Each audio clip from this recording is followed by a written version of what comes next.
Hello and thank you for joining me in this Mind Mastery video. Today I'm going to show you how to deal with anxiety, with stress, and if you suffer from complex PTSD, you might also find this video very useful. My name is Joanna, I'm a life coach and I support people on the path of self-actualization and individuation.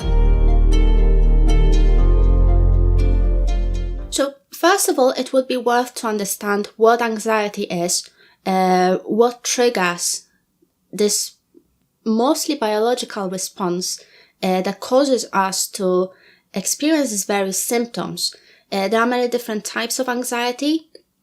Some people might struggle with specific phobias, such as social anxiety, where someone might be, terrified by and paralyzed by social interactions. Some people might struggle with something called generalized anxiety, where basically a person might be struggling with, fear regarding literally everything or very specific things. They might worry a lot.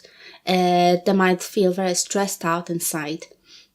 So anxiety is basically unregulated fight and flight response. We all have fight and flight response and it's very useful. It helps us to detect danger and it helps us to mobilize ourselves in order to take an action. For example, if you spot a fire in your room, obviously you're going to be mobilized in order to take an action. So you're going to either flight, meaning that you're going to run outside and call the fire station, or you're going to fight, meaning that you're going to try to put the fire down by yourself, by using water or whatever else. So this fight and flight mechanism is very useful for each and every person. We need it in order to detect danger and take an appropriate action. Now, anxiety is this mechanism basically activating where it shouldn't, or being overly activated constantly or for specific periods of time, or being underactive in other situations where it should activate. Similarly, when we are stressed out about something, this mechanism will activate as well. For example, we might be worrying about the future. We might be worrying about our career or money or our relationships. So when we start doing that, we basically activate this fight and flight mechanism because we give signals to our body that we are in danger or that we might be in immediate danger just in the future. So when that happens, when our body receives the signal that, the danger is coming, then obviously it's going to activate this fight and flight mechanism. And that's why stress can evolve into a permanent anxiety because we trigger this fight and flight response constantly to a point where it doesn't know where it should activate. It doesn't just activate where there is legitimate and real danger in front of us, but it activates just by our imagination of the future, for example, or of the possibilities of danger to us. So I've devised a few steps that can help us to cope with anxiety and limit this fight and flight response so that it doesn't overactivate, it doesn't influence our life in a negative way, as it usually happens for people with anxiety. Now, there are 3 steps to this method, and I call them recognize, detach, and replicate. In the first stage, you have to learn how to recognize that you are in the anxiety state or that you are stressed out. I mean, many of us who suffer from anxiety will be masters of this stage. We usually tend to focus on our physical symptoms, like our heart might be racing, our palms are sweaty, and so on and forth. So the physical symptoms is not all there is. For example, we have to learn to recognize that our mind freezes, or that we tend to over-focus on certain details in our environment, or that perhaps our thoughts are racing.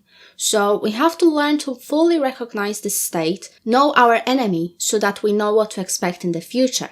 But again, it is not just enough to recognize all these obvious and physical symptoms. You have to know how your mind functions, what changes and what puts you in this mental state of stress or anxiety. So for example, what sort of triggers there are in the environment that put you in this state? Where is it exactly that you are scared of? Where is it that worries you?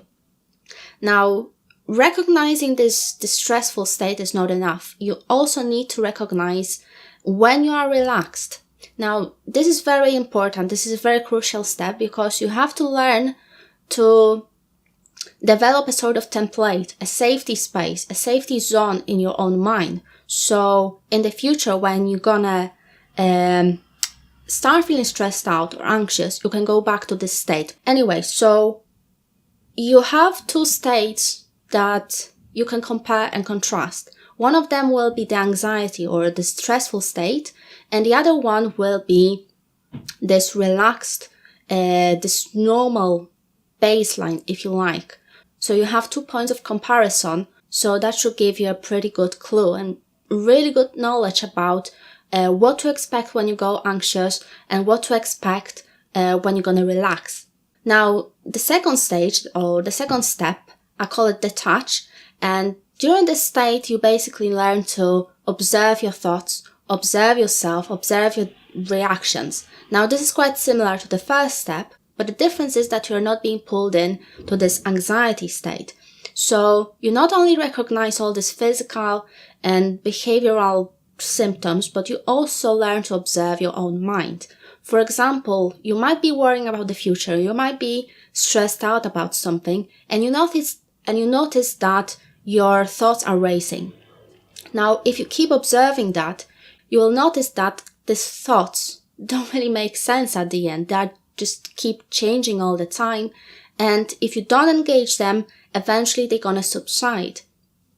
The moment you start paying attention to your thoughts, for example, you might have a thought that, something bad is gonna happen to you.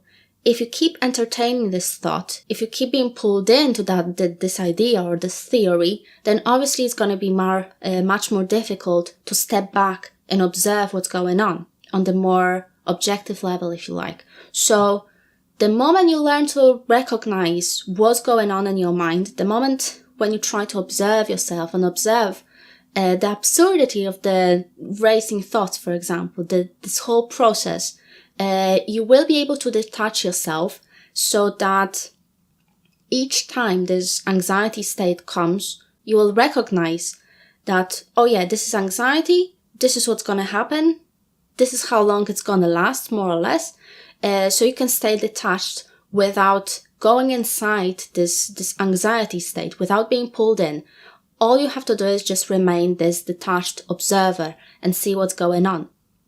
Now, this is not enough because if you continue doing that without the last step, you might end up doing something called dissociation, meaning that you're going to simply space out and you will not be able to know what you feel, how you feel, and you won't be able to properly connect with your environment. And that's why we need the third step, which I call replicate. If you remember from the first step, I told you about recognizing both the anxiety state and the relaxed state. Now, during this last step, you want to replicate the relaxed state. Now, because during the first step, you learn to recognize what is involved in the relaxed state, how you feel during that state, how your mind works, and how you behave, if you want, how you relate yourself to the world around you. During the last step, you can basically replicate this condition by going to the safety space in your mind when having, for example, an episode of anxiety. Now, that's not going to be easy, so don't get discouraged if, you might find it a little bit difficult on the beginning. But the more you do it, the easier it's going to get. So when you try to replicate this relaxed state, you have to remember, how does it feel to be in that safety space, the safety zone, which you recognized before, which you recognized many times before when not having anxiety, when not being stressed out.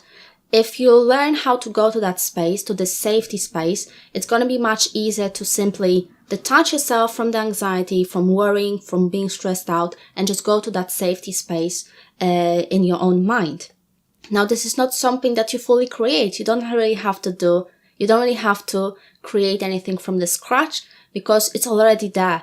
It's already there because any other state, which is not anxiety, is basically your more or less normal normal baseline. So that's where you have to go. That's where you have to push your whole mind and your whole being into that safety space. So to quickly summarize, in order to cope with anxiety or cope with stress, you first need to recognize what is involved in stress or in anxiety.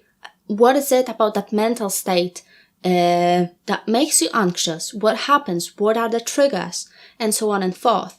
And also you need to recognize the relaxed state, your baseline, your safety zone, if you like, where you are not feeling anxiety, when you're not feeling stressed out, when your thoughts are not really racing, but during which you can be simply relaxed and interact with the world around you to a better capability. The second step is about detaching yourself from the anxious or the stressful state. So basically, you want to move yourself outside of the anxiety. So instead of entertaining your thoughts, instead of believing everything that your mind tells you, you simply step back and observe what's going on in your mind while having an anxiety episode or a stressful episode or simply worrying too much.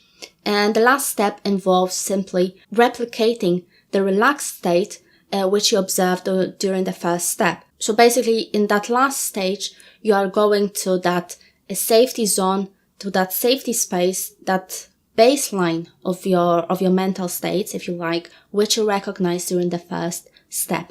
I hope it makes sense. If something is not clear, please leave a comment below. And if you struggle with anxiety or stress and you would like to talk about it with someone, I'm available for live coaching and counseling. So please use the link below and send me a direct message. Thank you very much for watching, and I'll see you in the next video.